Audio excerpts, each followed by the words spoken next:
नमस्ते बच्चों। आज हम क्लास 9 सोशल साइंस के chapter 2 shaping of the earth surface का एक बहुत इम्पोर्टेंट टॉपिक पढ़ने वाले हैं। इस टॉपिक का नाम है प्लेट टेक्टोनिक्स। सबसे पहले समझते हैं कि प्लेट टेक्टोनिक्स आखिर है क्या। अर्थ की आउटर सरफेस हमें देखने में एकदम सॉलिड और फिक्स्ड दिखाई देती है, लेकिन वास्तव में अर्थ की आउटर लेयर एक सिंगल पीस नहीं है। यह कई बड़े और रिजिड पीसेस में डिवाइडेड है। इन बड़े पीसेस को टेक्टोनिक प्लेट्स कहा जाता है। ये प्लेट्स बहुत धीरे धीरे मूव करती रहती हैं और इनकी मूवमेंट की वजह से अर्थ की सरफेस पर कई बड़े चेंजेस होते हैं, जैसे माउंटेन्स का फॉर्मेशन, अर्थक्वेक्स और वॉल्केनोज। इसी पूरी प्रोसेस को समझाने वाली साइंटिफिक थ्योरी को प्लेट टेक्टोनिक्स कहा जाता है। अब आगे हम समझेंगे कि ये प्लेट्स बनी कहाँ हैं और ये मूव कैसे करती हैं।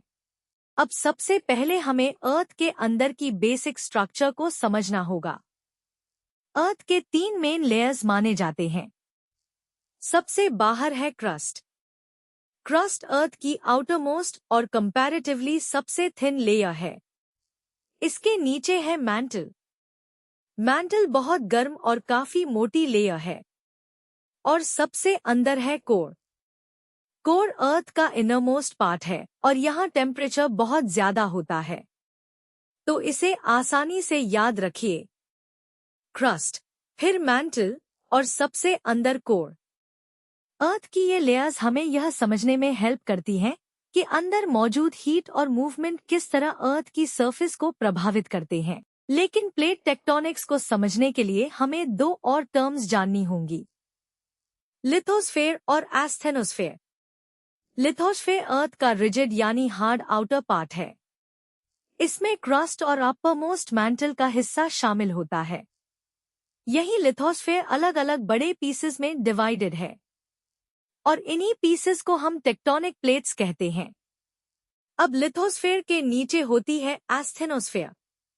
एस्थेनोस्फेयर बहुत हॉट और कंपैरेटिवली सॉफ्ट लेयर होती है। यह पूरी तरह लिक्विड नहीं होती, बल्कि बहुत धीरे धीरे फ्लो करने की क्षमता रखती है। टेक्टोनिक प्लेट्स इसी लेयर के ऊपर बहुत स्लोली मूव करती हैं। एक इजी ट्रिक याद रखिए, लिथोस्फेयर मतलब हार्ड और रिजिड, एस्थेनोस्फेयर मतलब हॉट और सॉफ्ट। अब सवाल आता है कि ये टेक्टोनिक प्लेट्स आखिर होती क्या है। टेक्टोनिक प्लेट्स लिथोस्फेयर के लार्ज और रिजिड पीसेस होते हैं। अर्थ की पूरी आउटर रिजिड लेयर एक सिंगल पीस नहीं है। यह कई टेक्टोनिक प्लेट्स में डिवाइडेड है। कुछ प्लेट्स मेनली ओशियानिक एरियाज के नीचे होती हैं, कुछ मेनली कॉन्टिनेंट्स से एसोसिएटेड होती हैं और कुछ प्लेट्स में कॉन्टिनेंटल और ओशियानिक दोनों पार्ट्स शामिल होते हैं। सबसे इंटरेस्टिंग बात यह है कि ये प्लेट्स हमेशा से कंप्लीटली फिक्स्ड नहीं है। अर्थ के अंदर बहुत ज्यादा हीट मौजूद है। इस हीट की वजह से मैंटल के अंदर मटेरियल की स्लो मूवमेंट होती रहती है। इस मूवमेंट को समझने के लिए हम कन्वेक्शन करंट्स का कंसेप्ट यूज करते हैं।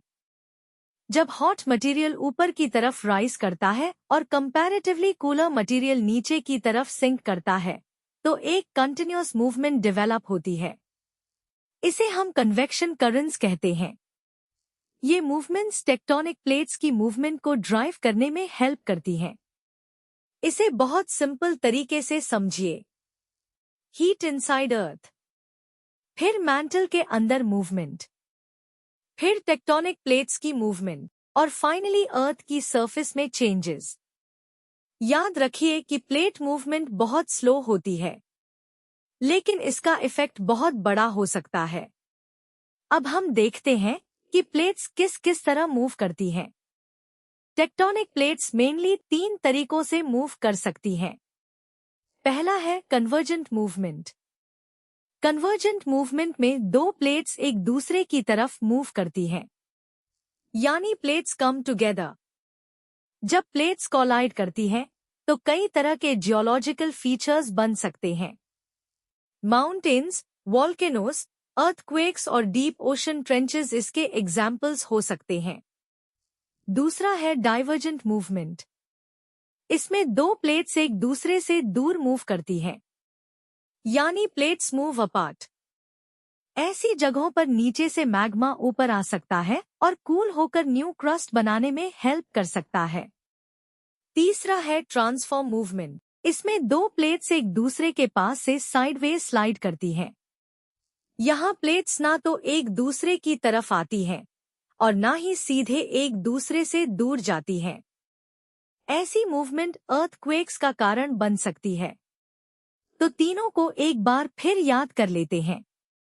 कन्वर्जेंट मतलब प्लेट्स कम टुगेदर, डाइवर्जेंट मतलब प्लेट्स मूव अपार्ट और ट्रांसफॉर्म मतलब plates slide past each other. अब देखते हैं कि प्लेट मूवमेंट के इफेक्ट्स क्या होते हैं। टेक्टोनिक प्लेट्स की मूवमेंट अर्थ की सरफेस को कई तरीकों से बदलती है। सबसे पहला इफेक्ट है माउंटेन्स का फॉर्मेशन। जब कुछ कॉन्टिनेंटल प्लेट्स एक दूसरे से कोलाइड करती हैं, तो रॉक्स कॉम्प्रेस और फोल्ड हो सकती हैं। इससे फोल्ड माउंटेन्स बन सकते हैं। दूसरा इंपॉर्टेंट इफेक्ट है अर्थक्वेक्स। जब प्लेट्स मूव करती हैं, तो प्लेट बाउंड्रीज के आसपास स्ट्रेस बिल्ड अप हो सकता है। जब यह स्ट्रेस अचानक रिलीज होता है, तो रॉक्स टूट या स्लिप कर सकती हैं और एनर्जी साइज्मिक वेव्स के रूप में रिलीज होती है। इसी वजह से अर्थक्वेक का शेकिंग महसूस होता है। तीसरा इफेक्ट है वोल्केनोज। कुछ प्लेट बाउंड्रीज पर अर्थ के अंदर का हॉट मैग्मा ऊपर की तरफ राइज कर सकता है। जब मैग्मा अर्थ की सरफेस तक पहुंचता है, तो इसे लावा कहा जाता है। लावा गैसेस और ऐश के साथ वोल्केनिक एरप्शन हो सकता है और वोल्केनो बन सकता है। तो याद रखिए, प्लेट मूवमेंट से माउंटेन्स, अर्थक्वेक्स और वोल्केनोज जैसे इंपॉर्टेंट चेंजेस जुड़े हुए हैं। अब आते हैं एक बहुत इंपॉर्टेंट एग्जाम्पल पर, इंडियन प्लेट और यूरेशियन प्लेट। इंडियन प्लेट एक टेक्टोनिक प्लेट है और यह बहुत लंबे समय से नॉर्थवर्ड डायरेक्शन में मूव करती रही है। जब इंडियन प्लेट नॉर्थ की तरफ मूव करते हुए यूरेशियन प्लेट से कोलाइड हुई, तो दोनों प्लेट्स के बीच बहुत ज्यादा कॉम्प्रेशन हुआ। इस कॉम्प्रेशन की वजह से रॉक्स फोल्ड और अपलिफ्ट हुई और इसी प्रोसेस से हिमालयस के फॉर्मेशन में मदद मिली। हिमालयस को यंग फोल्ड माउंटेन्स का इम्पॉर्टेंट एग्जाम्पल माना जाता है। सबसे इंटरेस्टिंग बात यह है कि इंडियन प्लेट की मूवमेंट आज भी जारी है। इसलिए हिमालयस से जुड़ी जियोलॉजिकल प्रोसेसेस भी पूरी तरह समाप्त नहीं हुई है। तो इसे एक सिंपल सीक्वेंस की तरह याद रखिए। Indian plate moves north, Indian plate collides with Eurasian plate, rocks get compressed and folded, and the Himalayas are formed and continue to rise. यह प्लेट टेक्टोनिक्स का एक बहुत इंपॉर्टेंट रियल लाइफ एग्जाम्पल है। अब पूरे प्लेट टेक्टोनिक्स टॉपिक का एक quick revision कर लेते हैं। सबसे पहले, टेक्टोनिक प्लेट्स अर्थ के लिथोस्फेयर के लार्ज रिजिड पीसेस हैं। ये एस्थेनोस्फेयर के ऊपर बहुत स्लोली मूव करती हैं। अर्थ के अंदर की हीट और मैंटल में होने वाली मूवमेंट्स प्लेट्स की मूवमेंट को ड्राइव करने में हेल्प करती हैं। प्लेट मूवमेंट के तीन मेन टाइप्स हैं, कन्वर्जेंट, डाइवर्जेंट और ट्रांसफॉर्म। कन्वर्जेंट में प्लेट्स एक दूसरे की तरफ मूव करती हैं। डाइवर्जेंट में प्लेट्स एक दूसरे से दूर मूव करती हैं और ट्रांसफॉर्म में प्लेट्स एक दूसरे के पास से साइडवेज स्लाइड करती हैं। इन मूवमेंट्स की वजह से माउंटेन्स, अर्थक्वेक्स और वोल्केनोज जैसे इंपॉर्टेंट जियोलॉजिकल फीचर्स और इवेंट्स जुड़े हुए हैं। इंडियन प्लेट और यूरेशियन प्लेट की कोलिजन हिमालयस के फॉर्मेशन का एक इंपॉर्टेंट एग्जाम्पल है। एग्जाम के लिए आपको खास तौर पर ये टर्म्स अच्छी तरह याद रखनी चाहिए।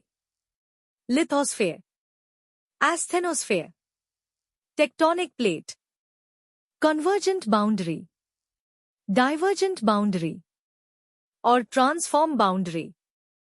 अगर ये बेसिक कॉन्सेप्ट्स आपको क्लियर हैं, तो प्लेट टेक्टोनिक्स का पूरा टॉपिक काफी आसान हो जाता है। बहुत बढ़िया बच्चों, आज हमने chapter 2 shaping of the earth surface के प्लेट टेक्टोनिक्स टॉपिक को आसान तरीके से समझा। हमने अर्थ की लेयर्स, लिथोस्फेयर और asthenosphere, tectonic plates, plate movement और तीनों टाइप्स ऑफ प्लेट बाउंड्रीज के बारे में जाना। साथ ही हमने यह भी समझा कि इंडियन प्लेट और यूरेशियन प्लेट की मूवमेंट से हिमालयस के फॉर्मेशन में किस तरह मदद मिली। लेकिन चैप्टर 2 में अभी और भी इंटरेस्टिंग टॉपिक्स बाकी हैं। उन टॉपिक्स को हम अपनी अगली वीडियो में आसान लैंग्वेज और हैंडरिटन नोट्स के साथ समझेंगे। अगर आपको यह वीडियो हेल्पफुल लगी हो तो वीडियो को लाइक जरूर करें, अपने फ्रेंड्स के साथ शेयर करें और ऐसी आसान क्लास 9 सोशल साइंस वीडियोस के लिए चैनल को सब्सक्राइब करना बिल्कुल न भूलें। तब तक के लिए रिवाइज करते रहिए, सीखते रहिए और क्यूरियस रहिए। मिलते हैं अगली वीडियो में। Thank you and keep learning.